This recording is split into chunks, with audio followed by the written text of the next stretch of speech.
It's time to get your news on. We are VK1WIA.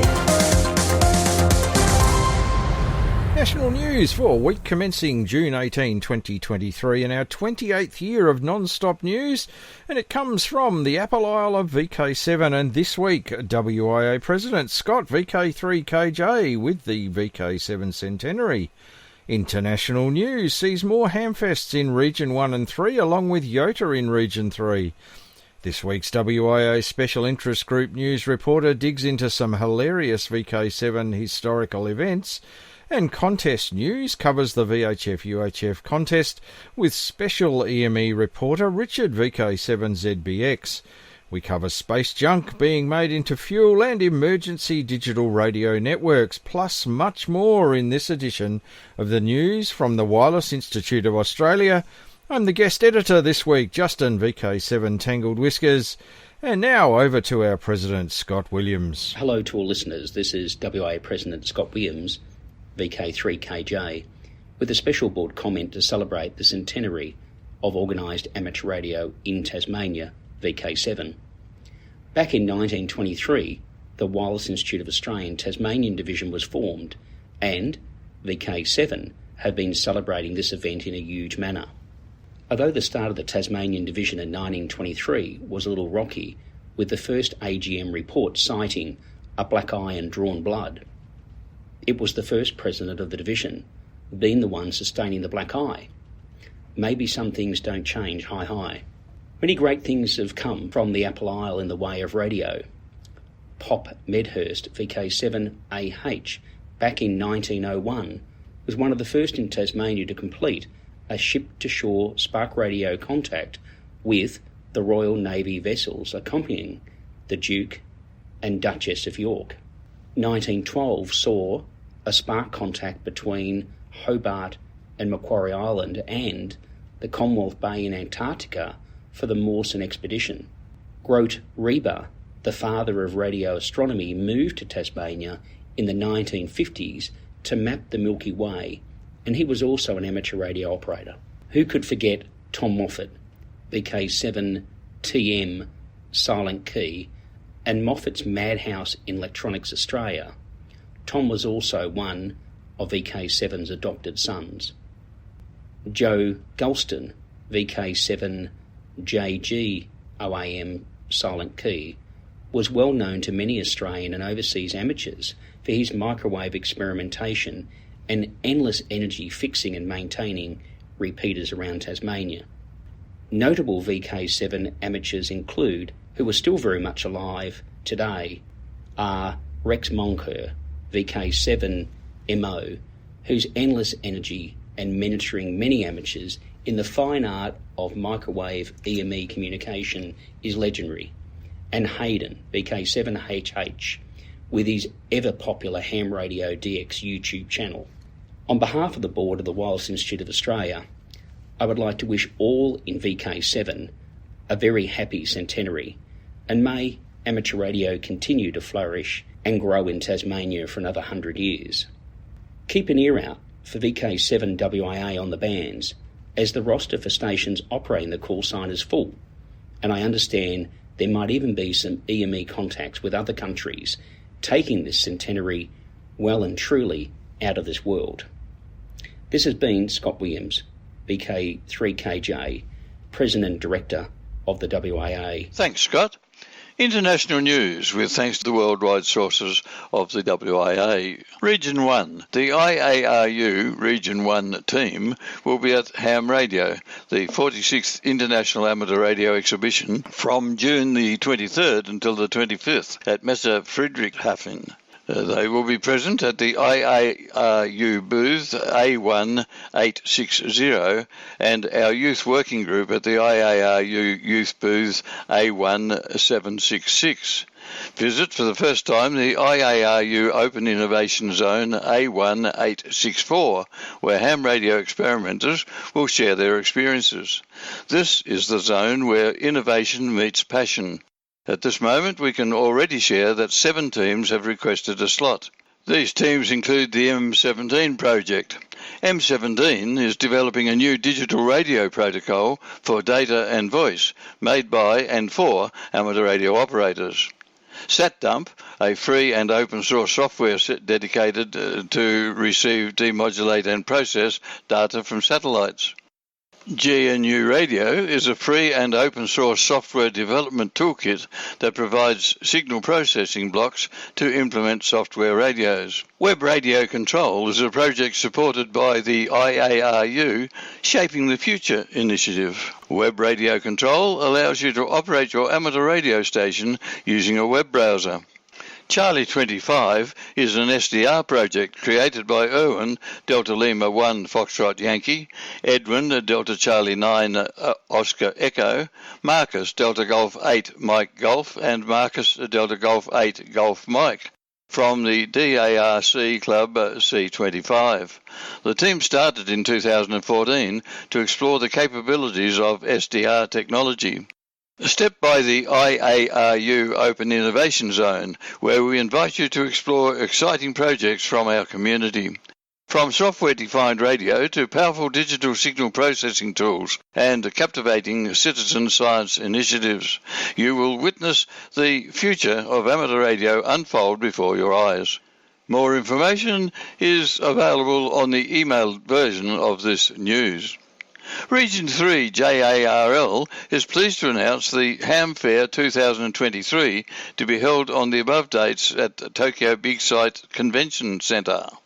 The biggest event in Japanese Amateur Radio Society, Ham Fair 2022, was held on the 20th and 21st of August at Tokyo Big Sight Convention Centre, and the visitors were down, with only 35,000 attending over the 2 days. We're expecting more in 2023. This year's theme is to promote healthy development of amateur radio and improvement of technology.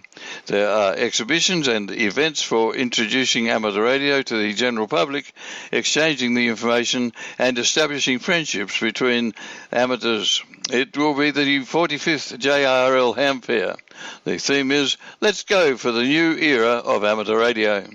Again, more information is available on the email version of this news.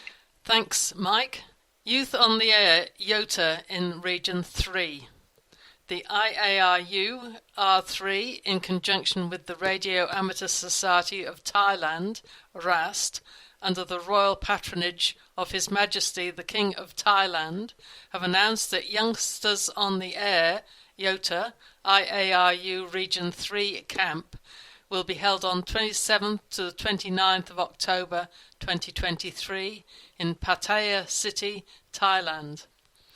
This event provides a venue for young amateurs from member societies of the IARU Region 3 to meet multinational friends and experience radio communication-related activities and technologies.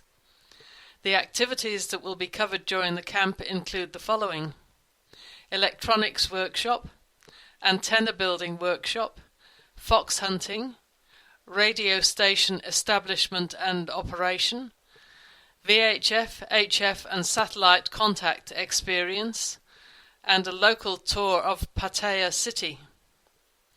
A copy of the proposed programme is included with an article in the news section on the WIA webpage.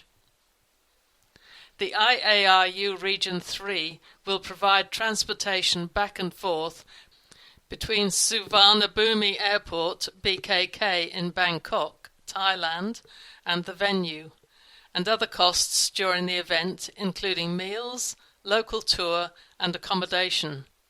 However, the participants will need to bear travel costs between their home country and Thailand. Should you consider you might like to participate in this YOTA camp, then send your expression of interest to the Secretary, Peter Klee, via email details in the text edition. The WIA are keen to support this YOTA activity. From here, there and everywhere, you've tuned to the Wireless Institute of Australia's national news service on VK1WIA. You're listening to Mel Bush on ABC Radio Hobart and ABC Northern Tasmania.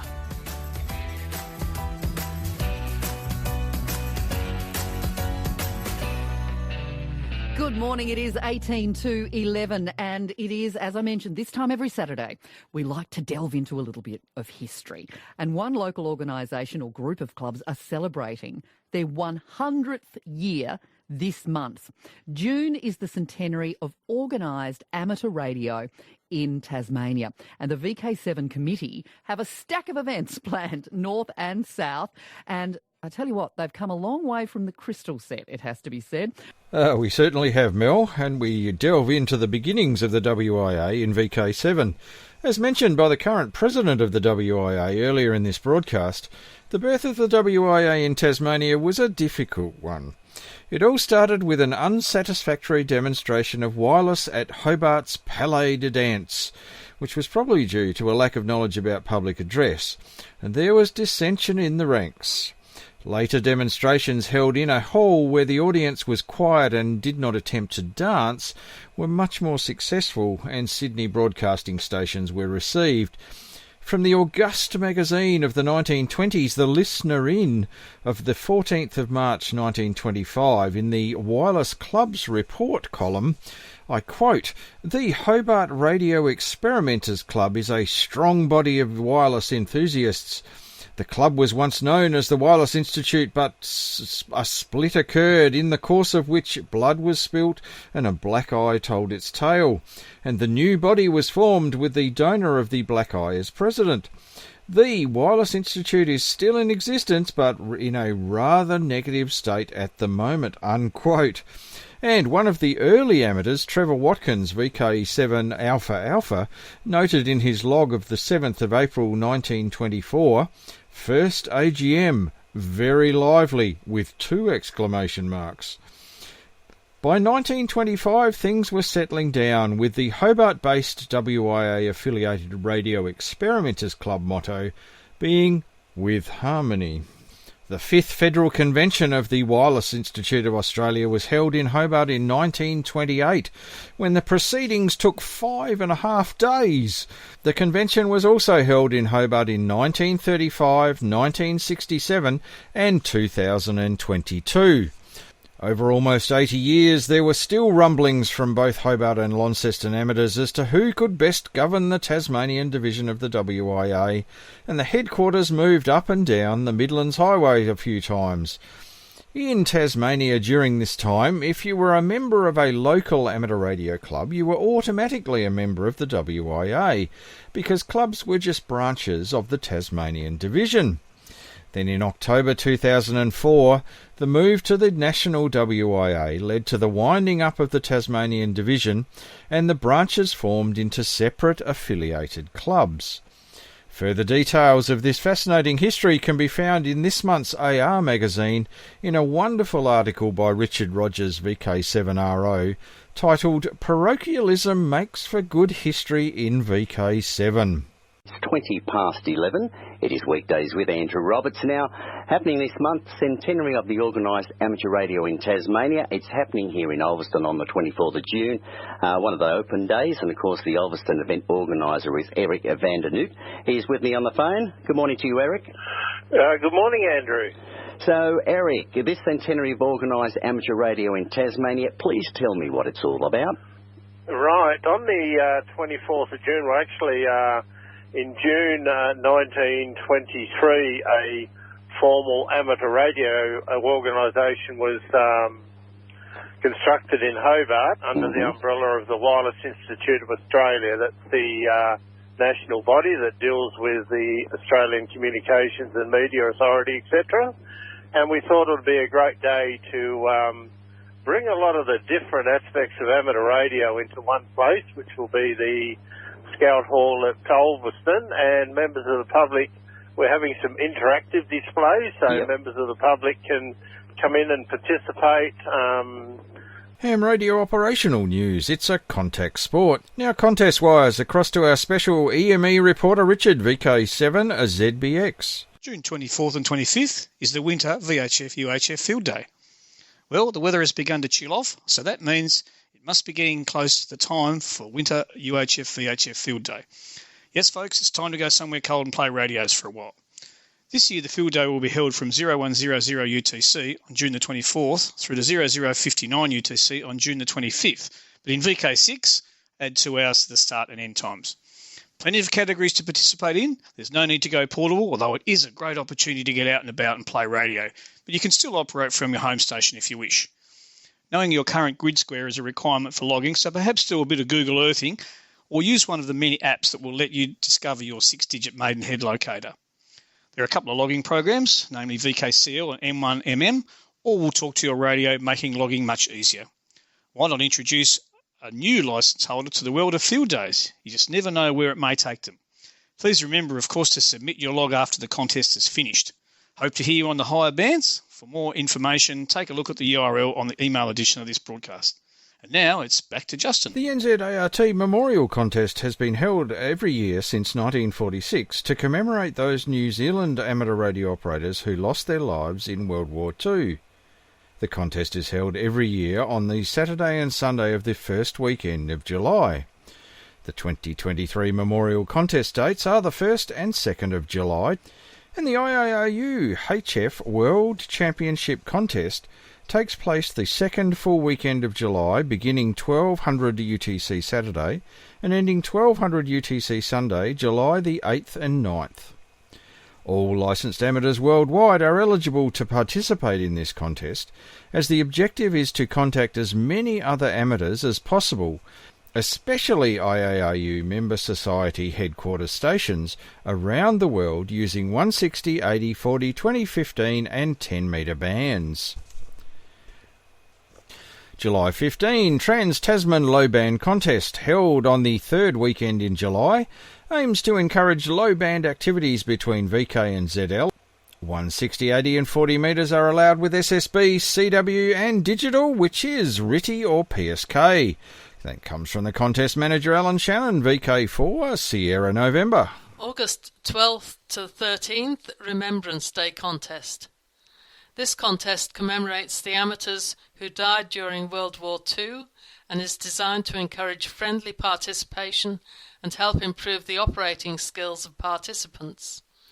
It's held on the weekend closest to the 15th of August, the date on which hostilities ceased with Japan in the Southwest Pacific area.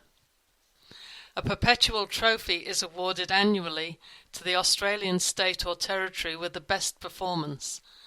The name of the winning state or territory is inscribed on the trophy, and that state or territory then holds the trophy for 12 months.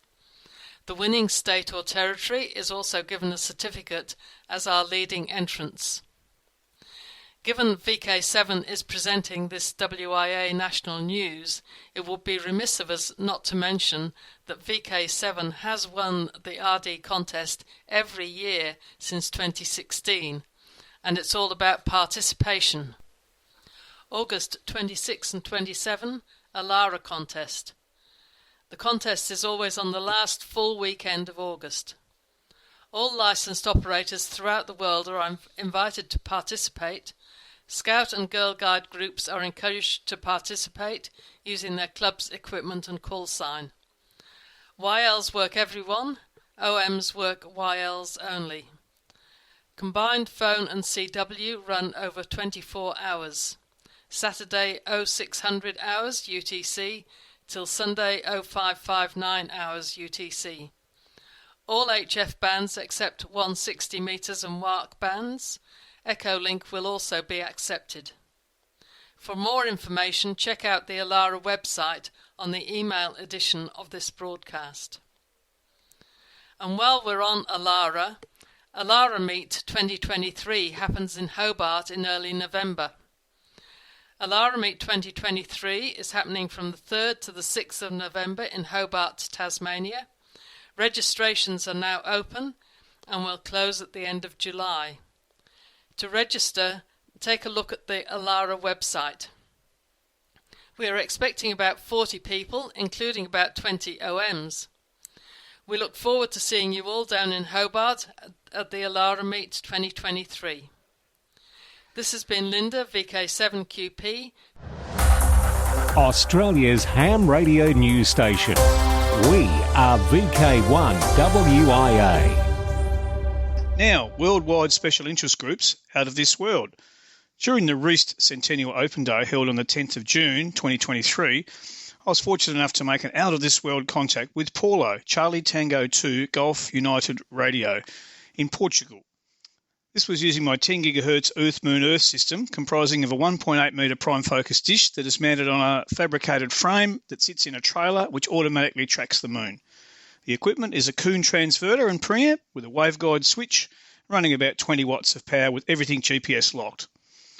Paulo was running a 2.4 metre prime focus dish with about 40 watts and his homebrew tracking system. Conditions were not optimal, with shrubbery beginning to obstruct things at my end, but we managed to make the contact without issue. WSJT signals were with Paulo receiving me at minus 24 dB and I was able to copy him at minus 20 dB. This was my first 10 GHz EME contact with a Charlie Tango station and his first with a VK station, so it was very special. I'm planning to operate the special call sign of VK1WIA on Earth Moon Earth when the opportunities present themselves this June. Hear you off the moon. This has been Richard, VK7ZBX, for the WIA National News VK7 Centennial Edition. Worldwide Special Interest Groups, Final Frontier, Space Junk, a small high-tech cube made by Australian engineers and scientists has just been launched into space for the first time, and it could be a solution for the growing space junk problem. Space archaeologist Alice Gorman said, with that influx of space junk would come the waste that they leave behind. Space junk refers to all the old satellites and fragments of satellites and tiny particles that are in orbit at the moment, Dr. Gorman said. A conservative estimate is that there are around 37,000 pieces of junk that are larger than 10 centimetres in size. If we go below 10 centimetres, then there are hundreds of millions of tiny little fragments. Dr. Gorman said, even the tiniest pieces of debris could destroy crucial satellites. Everything that's in orbit around the Earth is speeding around at an average velocity of 7 kilometres a second. So you don't want to be hit by something at those speeds, she said. But it is now hoped that technology developed by Adelaide-based company Newman Space could provide some assistance to cleaning up the mess. Space sustainability is extremely important, so we can play in that environment with tourism, CEO Herve Astia said. First, we can help deorbit a satellite faster, but we can also use space junk as propellant in our system. Usually propulsion systems have been gas or electric. However, a team of engineers and scientists in Adelaide created one which can be powered by solid metals recycled from space debris. That's where the Newman drive comes in. It's basically converting the solid metal propellant into plasma, engineer Hamza Baig said. The Newman drive will be used by space companies in the US which can carry devices on their satellites such as nets or robotic arms to capture orbital waste. The thruster would then enable these satellites to return to Earth with the waste to be melted down into more fuel. After almost a decade of testing and preparing the technology for orbit, the propulsion system was sent into space for the first time today. Dr. Gorman said the launch presented huge potential for Australia's space industry. The technology of plasma thrusters using metal as a fuel is a really exciting development, she said. For more information, take a look at the URL in the email edition of this broadcast. WW Special Interest Groups, Digital Radio. Transition to the Tasmanian Government radio network begins soon. Tasmanian Minister for Police, Fire and Emergency Management, Felix Ellis, has announced that 8 of the state's public safety agencies will transition to the Tasmanian Government Radio Network, or TasGRN, provided by Telstra and Motorola Solutions, commencing in July. The $763 million network was announced in 2020 and has been built on a feature-rich P25 Phase 2 platform, providing a range of capabilities, including greater interoperability, increased coverage, secure encrypted communications for emergency service workers, and a modern user interface. Ellis said the transition to the new network will see Hydro Tasmania, Tas Networks, Parks and Wildlife and Sustainable Timber Tasmania move across by August. The police, fire and emergency services will then follow. The TasGRN project has created up to 50 jobs during the 3-year construction phase, with additional positions to be recruited to help run and oversee the network once it is fully operational later this year, Ellis said. As an added bonus, the TasGRN will deliver improved mobile phone coverage for Telstra users in Tasmania at no cost to the state, particularly in regional Tasmania. More information is available on the email version of this news. And now back to Peter. Worldwide Special Interest Groups, Maritime, International Lighthouse and Lightship Weekend. The ILLW weekend takes place over the weekend of August 19th to 20th. Countries all over the world have become involved in one form or another of the Lighthouse activity during August. Some years ago, the United States Congress declared August 7th as their National Lighthouse Day, and during that first time in August, amateur radio stations in America set up portable stations at lighthouses and endeavoured to make contacts with each other. This event is known as the US National Lighthouse Week. In Britain, the Association of Lighthouse Keepers, ALK, conducts International Lighthouse Heritage Weekend on the same weekend as the ILLW in August. Their objective is to encourage lighthouse managers, keepers and owners to open their lighthouses or light stations and related visitor centres to the public with a view to raising the profile of lighthouses, light vessels and other navigational aids and preserving our maritime heritage. The ILLW usually takes place on the third full weekend in August each year and attracts over 500 lighthouse entries located in over 40 countries. It is one of the most popular international amateur radio events in existence, probably because there are very few rules and there is not the usual contest type event. Last but definitely not least, here in VK7 we're in good company and we wish another club a happy 100th birthday celebration to the Ballarat Amateur Radio Club. In June of 1923, the Ballarat Amateur Radio Club held its first ever meeting. A century later, and now known as the Ballarat Amateur Radio Group, BARG, members are celebrating the organisation's 100th anniversary. President Ben Daniel said the centenary is a chance to highlight ham radio and its place in the city. BARG is sponsoring a month-long on-air event to commemorate 100 years of known amateur radio activity in Ballarat by offering an electronic certificate to any amateur radio station who makes at least one on-air contact with any Ballarat-based amateur radio station during the month of June, he said. The hobby is not only historic, but a popular pastime in Ballarat that's united people and their electronics. Amateur radio activity was the first social media long before Twitter, YouTube and Facebook, Mr. Daniels said. Amateur radio and the magic of wireless is alive and well and even more accessible than ever. For more information, take a look at the URL in the email edition of this broadcast. This has been Peter, VK7PD, for the WIA National News, VK7 Centennial Edition. And we finish today with the 2023 social scene, and clubs are welcome to submit text with audio for this section. VK7, well, it's the month of June, the centenary of organised amateur radio in Tasmania. And we just heard about BARG, the 100th birthday celebration of the Ballarat Amateur Radio Club. VK5, the Adelaide Hills Amateur Radio Society buy and sell at the Marion RSL on July the 15th. VK4 Sunfest, September the 9th at Mountain Creek State School. Massive air-conditioned auditorium just off the Sunshine Motorway. Mountain Creek is tucked into the west of Mooloolaba. VK, the Alara Meet 2023 on the 4th and 5th of November in Hobart. VK3, the Rosebud Radio Fest at Eastbourne Primary School, Sunday, November the 12th.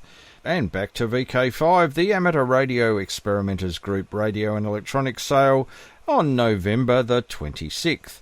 Well, that's a wrap from the VK7 Centenary edition of the WIA National News. And a special thank you to Scott VK3KL, Peter VK7PD, Mike VK7FB, Linda VK7QP and Richard VK7ZBX. And this is Justin VK7, Tangled Whiskers. And as Graham 4BB signs off each week, Walk softly. This has been the Wireless Institute of Australia with the weekly news service. This broadcast is in text, audio and video and is accessed on wia.org.au.